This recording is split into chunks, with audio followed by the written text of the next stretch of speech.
Hello guys, कैसे हैं आप लोग। तो गाइस, ये रामायण से लिया गया सवैया से। और ये है वन के मार्ग में। तो इसमें कुछ बताया गया है, तो मैं आपको बताऊंगा कुछ, ठीक है, इसके बारे में। तो मैं कुछ बताऊं या कुछ पढ़ूं, इससे पहले मैं एक तरह से भावार्थ इसका पढ़ देता हूं। जैसे कि मान लीजिए, कविता में ये बताया गया है कि शहर से निकलने के बाद सीता कुछ देर चलने चलने पर वो थक गई, है ना, थक जाती हैं। उन्होंने राम से पूछा कि कितनी देर और चलना है, और पर्णकटी यानी कि जो झोंपड़ी होती है घास फूस की, वो कहाँ बनेगी या बनानी है, ठीक है। और सीता की ये हालत देखकर, यानी उनके होंठ सूख जाते हैं, उनको पसीना आते हैं, तो राम की आंखों में आंसू आ गए, है ना। इसी बीच लक्ष्मण पानी लेने जाते हैं। तब सीता राम से कहती हैं कि आप तब तक, जब तक वो लक्ष्मण पानी लेने गए हैं, आप किसी पेड़ के नीचे छांव में आराम कर लीजिए, है ना। तो राम इस बात पर कुछ देर पेड़ के नीचे छांव में बैठ जाते हैं और आराम करने लगते हैं।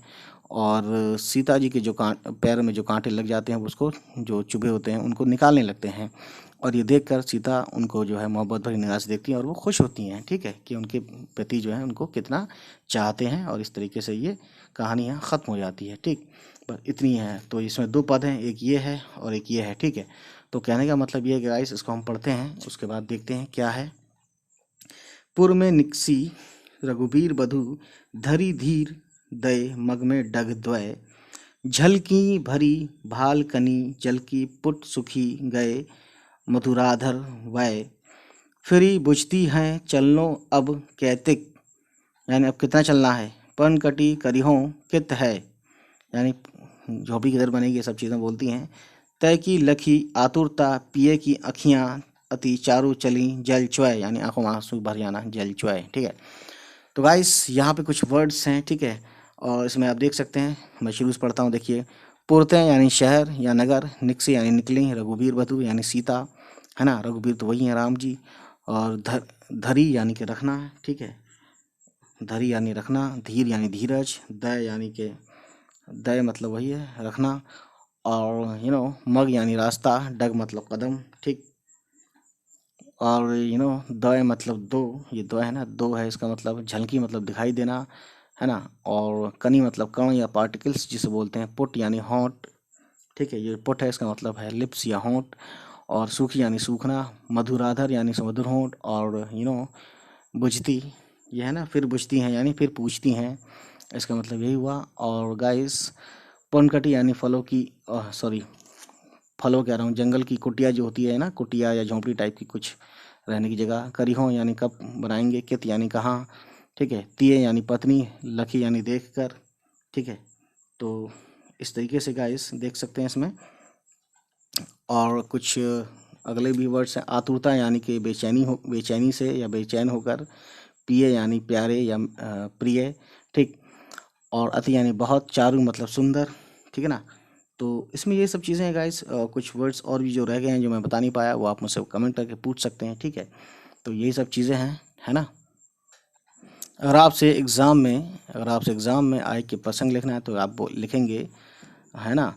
और प्रसंग ये होगा कि मेरे भाई, यह कविता हमारी पाठ्य पुस्तक प्रसंग से ली गई है। इसमें, ठीक है, तुलसीदास जी के सवैया हैं वन के मार्ग में, उसमें से लिया गया है। ये इसमें दिखाया गया है कि वन का जो रास्ता होता है, वो आम रास्ते की तरह नहीं होता है, बल्कि ये बहुत कठिन होता है। यहाँ पर कैसे कैसे दुश्वारियाँ, कैसे कैसे परेशानियाँ आती हैं, ये सब दिखाया गया है, ठीक है। तो हम व्याख्या करते हैं, ठीक है, यहाँ से यहाँ तक का। तो देखिए गाइस, इसमें यह है कि शहर से दूर जाने पर राम की पत्नी सीता कुछ देर वन में चलने से थक गईं। थकान के साथ उनके माथे पर पसीना आने लगता है और उनके कोमल होंठ सूख जाते हैं।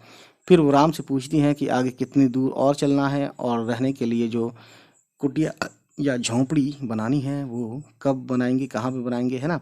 और सीता की इस तरह से हालत देखकर राम भी परेशान हो जाते हैं और उनकी आंखों में आंसू आ जाते हैं, ठीक है।